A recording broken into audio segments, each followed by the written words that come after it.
Hey everyone, just thought I'd give an update of my stream tank. Lots happened since my last video. I had a fish die off. I noticed that some fish weren't eating one day. They all looked healthy, no signs of disease that I could tell.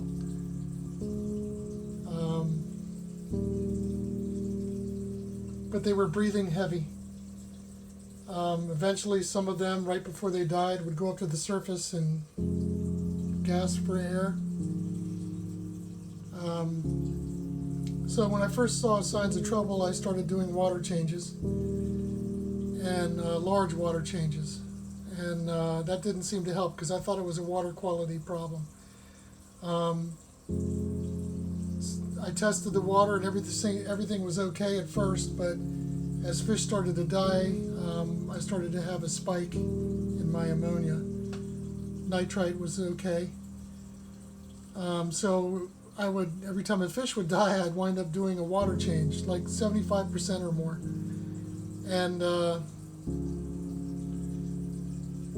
so the fish were starving for oxygen and not eating, so I read online that you could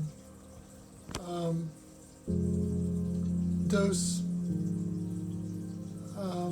hydrogen peroxide, so I did that. For 3 nights I did it, and every time I did it, the fish seemed to get better and better.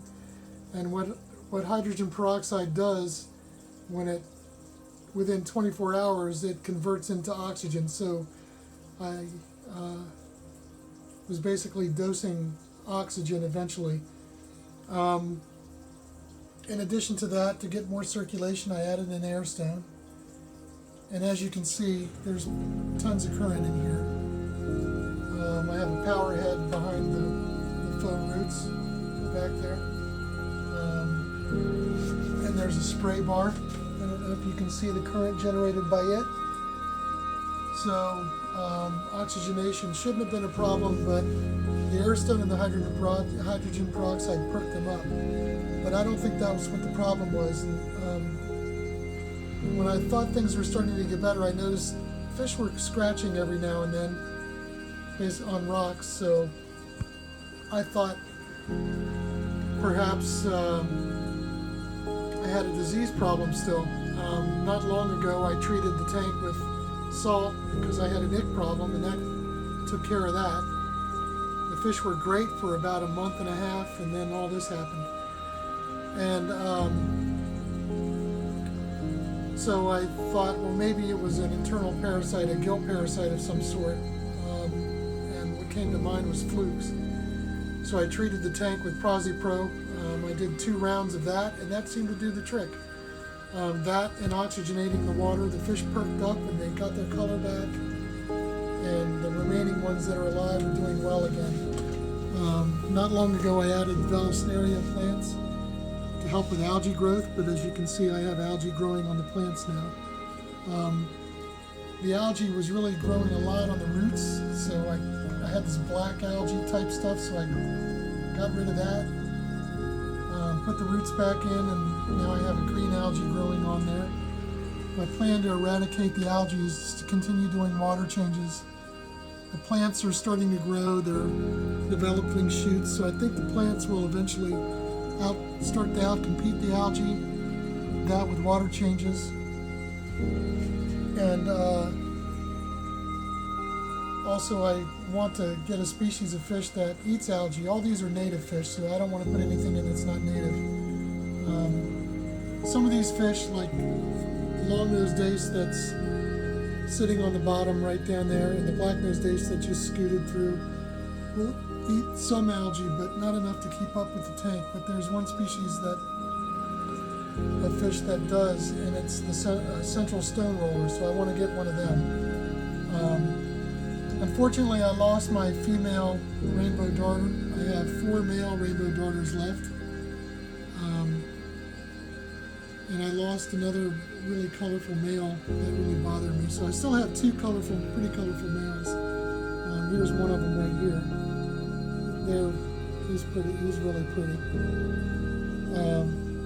lost all the blunt-nosed minnows. I still have a silver-jaw minnow, and the black-nosed dace, which just swam in front of you, and then the long-nosed dace, that just swam off. I have 2 greenside darters left. I lost a couple of them. There's one of them sitting that just took off. That's a rainbow darter there.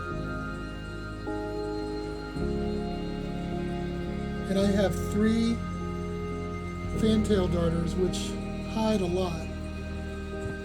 They were out in force eating a little while ago, and they're all pretty healthy, so they're all very fat and really healthy. The rainbow darters are not shy at all, and the greensides usually aren't. But now that they're well fed, they went back to their hiding spots. I don't really like having the air stone in there, but I'm going to leave it in there for a while until I'm sure there's no problems with the fish anymore. And I ran the tube. You can see I put the air hose going down the crack in the fake rock. One thing that's really cool is that crevice back there. I don't know if you can see it in the back. My darters really like to hide in there. So it's not great if you want to see the fish all the time, but it's kind of cool knowing that they're using the rocks completely. So here's a greenside darter right here. That's the biggest one. Let's see if I can get some light. Maybe we can find a fantail darter. Shine some light over there. I don't know where they are. Let's see if we can find them.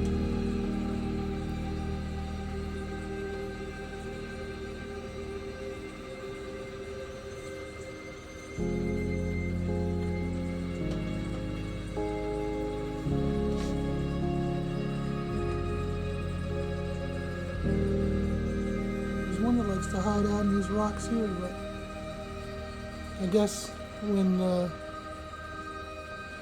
I decided to pull the camera out and film them, they didn't want to come out, so.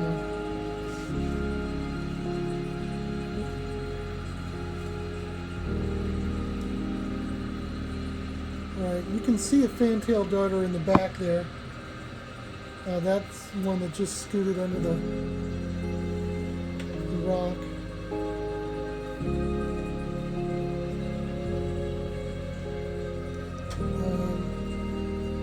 I don't know why they're really shy right now, but they tend to hide more than the other darters do. I'll try to get some more shots of them when maybe before feeding time, because they're always out before feed. Anyway, that's the update on the tank. The fish are doing great. I'd like to get out and collect more, but this COVID-19 stuff has me pent up in the house.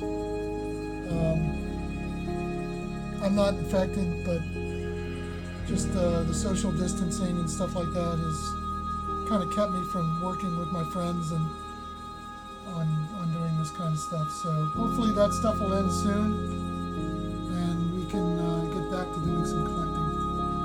So I'm going to try to see if I can get a fantail darter to come out before we end this video. They're really, I think they're really pretty. They have a nice yellow hue, and I've got one really big male. I think it's a male. And if we get a good shot of them and you think otherwise, let me know in the comments. That is if we get a chance to see them. In the meantime, we'll just watch the rainbow darters until the others come out. I've really become a fan of the silver-jaw minnow. When they were little, he wasn't very shiny, but he's really developed a nice shiny appearance, and I like his demeanor.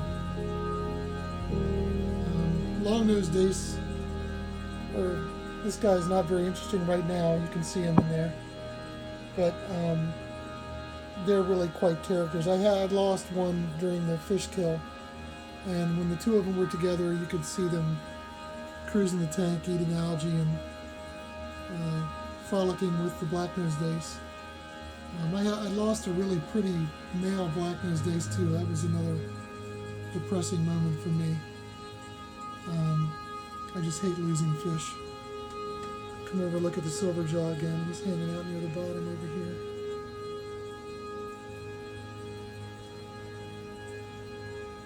I just love their silvery shine.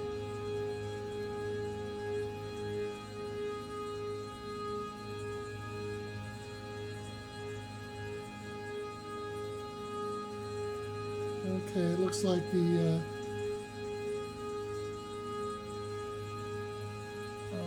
fantail darters are going to be shy and not come out today. Anyway, that's my tank. I think it looks pretty good. The roots look good now that they're cleaned off. The algae's kind of dying back on the rocks. If anybody has any other suggestions how to get rid of this nasty looking algae on the plants, please let me know in the comments. Anyway, thanks for watching, and see you in the next video.